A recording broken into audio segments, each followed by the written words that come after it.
अविनाश जाधव यांच्यासह मनसे नेत्यांनी मुख्य निवडणूक आयुक्तांची भेट घेतली तर व्हिडिओसह काही पुरावे अधिकाऱ्यांना दाखवले। अविनाश जाधवांची माहिती तर दोन्ही महानगरपालिकांच्या आयुक्तांशी आयोगाने चर्चा केली आहे। आज त्यांच्याकडून अहवाल मागितलाय। जाधवांची माहिती बिनविरोध निवडी प्रकरणी 3 वेगवेगळ्या याचिका दाखल होत आहेत। प्रभाग क्रमांक 5 उमेदवारांबाबतची माहिती निवडणूक आयोगाला दिल्याची अविनाश जाधव यांच्याकडून स्पष्ट। ठाण्यातील व्हिडिओ अत्यंत गंभीर। पोलीस उमेदवारांना शिंदेंच्या ठाण्यातील घरी आणतायत। वर्दीची शान न राखता पोलीस काम करतायत। ठाण्यातील व्हिडिओवरून संजय राऊतांचा महायुतीवर आरोप। कालपर्यंत ईव्हीएमला दोष आणि आता बिनविरोधवरून टीका करतायत। बिनविरोध निवडीबाबतच्या विरोधकांच्या आक्षेपावर मुख्यमंत्री फडणवीसांचा पलटवार। ठाण्यामध्ये अर्ज मागे घेणारे अनेक जण गायब तर पोलीसच उमेदवाराला शिंदेंच्या घरी नेतायत। अविनाश जाधव आणि राजन विचारेंचा आरोप जरी झाले तरी भाजप आणि महायुतीचे उमेदवार बिनविरोध निवडून आलेत। लोकांना तिथे विरोध करावा वाटला नसेल। कल्याण डोंबिवलीमध्ये नगरसेवक बिनविरोध करण्यावरून पंकजा मुंडेंची प्रतिक्रिया। याच वर्षी बिनविरोध उमेदवार आले नाहीत। पालिका निवडणुकीसाठी प्रचंड पैसा लागतो, त्यामुळे आधीच लोकांनी शस्त्र खाली टाकली आहेत। संजय गायकवाड यांची प्रतिक्रिया तर अर्ज मागे घेण्यासाठी सत्या केल्या का असाही सवाल उपस्थित। गायकवाड यांचं वक्तव्य। ठाण्यामध्ये राऊत आणि अविनाश जाधवांची आज संयुक्त पत्रकार परिषद। आज संध्याकाळी 6:30 वाजता या पत्रकार परिषदेचं आयोजन। बिनविरोध नगरसेवक निवडीवरून राऊत आणि अविनाश जाधव आता काय बोलतात याकडे लक्ष। पुण्यामध्ये पालिका निवडणुकीच्या पार्श्वभूमीवर मुख्यमंत्री फडणवीसांच्या विजयी संकल्प सभेचं आयोजन। पुण्यातील कात्रज भागामध्ये संध्याकाळी 7 वाजता ही सभा होणार। मुख्यमंत्री काय बोलतात याकडे लक्ष। ठाकरे बंधूंचा शिवडी विधानसभा मतदारसंघात एकत्रित दौरा तर उद्धव ठाकरे आणि राज ठाकरेंची आज लालबाग परळ आणि शिवडीमधील शाखांना भेट। ठाकरे बंधू लालबाग इथल्या प्रभाग क्रमांक 204 मधून प्रचाराची सुरुवात करणार। उपमुख्यमंत्री शिंदे आज बालेकिल्ला ठाण्यामध्ये प्रचार करणार। उपमुख्यमंत्री शिंदेंचा संध्याकाळी ठाण्यामध्ये रोड शोच्या माध्यमातून शिंदे ठाण्यातील प्रचाराचा शुभारंभ करणार। फोर्ट परिसरातील रिगल सिनेमाजवळील बाळासाहेब ठाकरे यांचा पुतळा झाकण्यात आलाय। पुतळ्याची साफसफाई आणि डागडुजीसाठी हा पुतळा झाकण्यात आल्याची माहिती। 23 जानेवारीला बाळासाहेब ठाकरेंची जयंती। शिंदे फडणवीसांच्या मनात बाळासाहेबांची भीती। संजय राऊतांचा दावा तर शिवसेना मनसेच्या बंडखोरांना जनता मतदान करणार नाही। बंडखोरांवर कारवाई होईल। संजय राऊतांकडून कारवाईचे संकेत। उद्धव ठाकरेंनी अहंकारामुळे सर्व गमावलं, आता स्वतःच्या भावाच्या दारात याचनेचा कटोरा घेऊन जावं लागलं। भाजप आमदार राम कदम यांची उद्धव ठाकरेंवर टीका। मुंबईमध्ये आमचे 30 पेक्षा जास्त उमेदवार निवडून येतील। अजित पवारांच्या राष्ट्रवादीचे नेते नवाब मलिक यांच्याकडून विश्वास व्यक्त तर आमच्या मदतीशिवाय मुंबईचा महापौर होऊ शकत नाही। नवाब मलिक यांचं वक्तव्य। नवनीत राणांकडून पती रवी राणा यांच्या पक्षाच्या उमेदवारांचा प्रचार तर आता भाजप आणि युवा स्वाभिमानमध्ये लढत असताना नवनीत राणांकडून युवा स्वाभिमान पक्षाचा प्रचार। साईनगरमध्ये भाजपच्या तुषार भारतीय विरुद्ध युवा स्वाभिमानचे सचिन भेंडे यांच्यात थेट लढत। उल्हासनगरमधून धनुष्यबाणाचा सुपडा साफ करू। भाजपच्या माजी आमदार नरेंद्र पवारांची एकनाथ शिंदे आणि श्रीकांत शिंदेंवर टीका तर शिंदेंच्या शिवसेनेचे दादागिरी आणि गुंडगिरी केली असल्याचाही पवारांचा आरोप। बंडखोरी करून भाजपच्या अधिकृत उमेदवार ठरलेल्या शिल्पा केळुसकरांविरोधात हायकोर्टात याचिका। शिवसेनेच्या अधिकृत उमेदवार पूजा कांबळे यांच्या पतीकडून ही याचिका दाखल। केळुसकरांनी भाजपचा ईव्ही फॉर्म चोरून उमेदवारी मिळवल्याचाही आरोप। मुंबई मनपा निवडणुकीसाठी मनसे विद्यार्थी सेनेचा प्लॅन तर अमित ठाकरेंनी घेतली माहीमधील विद्यार्थी सेनेच्या पदाधिकाऱ्यांची भेट। दरम्यान प्रचारामध्ये पूर्ण वेळ सहभागी व्हा, अमित ठाकरेंच्या पदाधिकाऱ्यांना सूचना।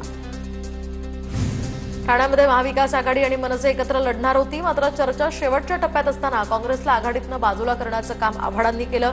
काँग्रेसच्या श्रीरंग बर्गे यांचा आरोप तर आम्ही 30 जागांची मागणी केली असल्याचं बर्गेंनी म्हटलंय। अहिल्यानगरमध्ये भाजप आणि अजित पवारांच्या राष्ट्रवादीच्या उमेदवारांच्या प्रचाराला सुरुवात। भाजप प्रदेशाध्यक्ष रवींद्र चव्हाणांच्या उपस्थितीत भव्य प्रचार रॅलीचं आयोजन। रॅलीमध्ये पालकमंत्री राधाकृष्ण विखे पाटलांसह आमदार संग्राम जगताप यांचाही सहभाग। नागपुरात राजकीय पक्षांनी तिकीट नाकारलेल्या बंडखोर उमेदवारांनी तयार केलं स्वतःचं पॅनल। भाजप, काँग्रेस, ठाकरेंची शिवसेना अशा पक्षांमधील बंडखोर उमेदवार पॅनलच्या माध्यमातून रिंगणात। छत्रपती संभाजीनगरमध्ये प्रचार रॅलीत नोटांची उधळण। एमआयएमच्या उमेदवाराच्या प्रचार रॅलीतील व्हिडिओ व्हायरल। रॅलीमध्ये एमआयएमच्या समर्थकांकडून नोटांची उधळण। सुजात आंबेडकरांचा प्रणिती शिंदेंवर आरोप, तर प्रणिती शिंदे भाजपसाठी काम करतात. निवडणुकीआधी प्रणिती शिंदे भाजपात जाणार होत्या. प्रणिती शिंदे आणि देवेंद्र फडणवीसांची डील झाल्याचाही सुजात आंबेडकरांचा दावा. प्रणिती शिंदेंनी कधीही भाजपच्या नेत्यांशी संपर्क केलेला नाही. सुजात आंबेडकरांच्या दाव्यानंतर बावनकुळेंची प्रतिक्रिया. नारायण राणेंची सक्रिय राजकारणातून निवृत्ती होण्याचे आता संकेत, तर आता दोन्ही चिरंजीव काम करतायत, आता थांबायला पाहिजे, नारायण राणेंचं वक्तव्य. सिंधुदुर्गमध्ये प्रचारादरम्यान नारायण राणेंचे निवृत्तीचे संकेत, आता दोन्ही चिरंजीव काम करतायत, आता थांबायला पाहिजे, नारायण राणेंचं वक्तव्य. तर राणेंच्या या वक्तव्यानंतर पत्नी नीलम राणे भाऊक. राणेसाहेबांसारख्या ज्येष्ठ नेत्यांना निवृत्तीचे संकेत देणं राज्याच्या विकासाच्या हिताच्या दृष्टिकोनातून योग्य. नारायण राणेंनी दिलेल्या निवृत्तीच्या संकेतावर खासदार सुनील तटकरे यांची प्रतिक्रिया. पुण्यातील राष्ट्रवादीचं कार्यालय आहे ती जागा डेक्कन शुगर टेक्नॉलॉजीची, जिथे शासनाची फसवणूक झाली असून शासकीय नियम पाळले गेले नाहीत. माहिती अधिकार कार्यकर्ते विजय कुंभार यांचा खुलासा. कल्याण डोंबिवलीमध्ये माजी नगरसेवक विजय काटकरांसह समर्थकांचा शिंदेसेनेत प्रवेश. काँग्रेसचे जिल्हा उपाध्यक्ष सलीम काझी यांचा सुद्धा शिंदेच्या सेनेमध्ये प्रवेश. तर ठाकरे सेनेच्या उपनेत्यांनी उमेदवारीसाठी 1 ते 2 कोटी मागणी केल्याचा आरोप. उपनेते विजय साळवींनी आरोप फेटाळला. कुलाब्यातील अर्जांच्या गोंधळावरून महापालिकेच्या अहवालात अधिकाऱ्यांवर ठपका. अधिकाऱ्यांची कृती अयोग्य, टोकन क्रमांक असताना सुद्धा संधी नाही. निवडणूक अधिकारी कृष्णा जाधव यांच्या कृतीबाबत महापालिकेनं पाठवलेल्या अहवालात प्रतिकूल मत. परळच्या टाटा कॅन्सर हॉस्पिटलला धमकीचा मेल. टाटा कॅन्सर मेमोरियल हॉस्पिटलमध्ये बॉम्ब शोधक पथक दाखल. धमकीचा मेल करणाऱ्या व्यक्तीचा पोलिसांकडून शोध सुरू. सुरक्षेच्या कारणास्तव पोलिसांनी रुग्णालय परिसर रिकामा केला. छत्रपती संभाजीनगरमध्ये मकर संक्रांतीच्या सणाआधी साड्यांवरील मोठ्या सवलतीची ऑफर. 5,000ची साडी 199 रुपयात मिळणार असल्याच्या जाहिरातीमुळे दुकानात गर्दी. एकाच वेळी 1000हून अधिक महिला आल्यानं दुकानात चेंगराचेंगरी. 3 महिला यामध्ये बेशुद्ध पडल्याची माहिती.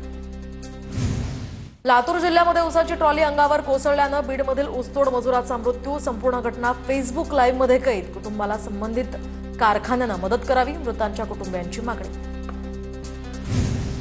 चंद्रपूरच्या चिमूरमध्ये 31 वर्षीय तरुणाची हत्या. आकाश उताणे असं या मृत युवकाचं नाव. तरुणाचा तिघांसोबत वाद झाल्यानं हत्या केल्याची माहिती. 3 आरोपींना या प्रकरणी अटक. नंदुरबारमधील आयन कारखान्याच्या राखेनं शिंदे गाव काळवंडलं, तर कारखान्याविरोधात ग्रामस्थांचा संताप. कारखान्यामुळे नागरिकांचं आरोग्य धोक्यात, तर मशीन खराब झाल्यामुळे राख उडत असल्याचं कारखान्याचं स्पष्टीकरण. जळगावात कृषी उत्पन्न बाजार समिती ते अजिंठा चौकापर्यंत भव्य धम्म रॅलीचं आयोजन. तर रॅलीमध्ये थायलंडसह देशभरातील 120 भिक्खूंनी सुद्धा सहभाग घेतला होता. 550 किलो फुलांची उधळण करत या रॅलीचं जल्लोषात स्वागत. मुलाच्या विवाह सोहळ्यामध्ये लक्ष्मी तरू वृक्षाचं वाटप. तर जुन्नर तालुक्यातील सोपान दुर्गुडे यांच्या मुलाच्या विवाहातील अनोखा हा उपक्रम. कुठलीही भेटवस्तू न स्वीकारता कॅन्सरवर मात करणाऱ्या लक्ष्मी तरू या वृक्षाची प्रत्येकाला भेट. धाराशिवच्या मैलारपुरामध्ये खंडोबाच्या यात्रेला सुरुवात. यात्रेनिमित्त भव्य कुस्ती स्पर्धेचंही आयोजन. राज्याच्या विविध भागातनं भाविक खंडोबाच्या यात्रोत्सवासाठी मैलारपुरात दाखल. येळकोट येळकोट जय मल्हारच्या घोषणेनं संपूर्ण परिसर दुमदुमला. मुक्ताईनगरमधील शेतशिवारात वाघांसह इतर वन्य प्राण्यांचा वावर वाढला. वन्य प्राण्यांच्या वावरामुळे शेतीचं नुकसान होत असल्याची माहिती. तर वन विभागानं कंपाऊंड करून वन्य प्राण्यांसंदर्भात उपाययोजना करण्याची शेतकऱ्यांची मागणी. धुळ्यामध्ये 1.5 लाख हेक्टरपेक्षा जास्त गहू आणि हरभऱ्याची पेरणी. मात्र वातावरणातील बदलांमुळे पिकांवर रोगाचा प्रादुर्भाव वाढण्याची भीती. जिल्ह्यातील ढगाळ वातावरणामुळे शेतकऱ्यांच्या चिंतेत वाढ. तर वाशिमच्या मानोरामध्ये भटक्या कुत्र्यांचा सुळसुळाट. या कुत्र्यांची मोजणी थेट शिक्षकांवर टाकल्यानं शिक्षक संघटना आक्रमक. अतिरिक्त कामांमुळे अध्यापनावर परिणाम होणार असल्याचा शिक्षकांचा इशारा. तर ही जबाबदारी प्रशासनानं स्वतः घ्यावी, शिक्षकांची मागणी. गोंदियातील गोरेगावच्या ग्राम कमरागाव या ठिकाणी शेतीच्या वादातनं शेतकऱ्यावर हल्ला. आरोपी लक्ष्मण रहांगडे यांच्याकडून शालिग्राम रहांगडे यांच्यावर कुऱ्हाडीनं हल्ला. तर जखमी शेतकऱ्यावर खासगी रुग्णालयात उपचार सुरू.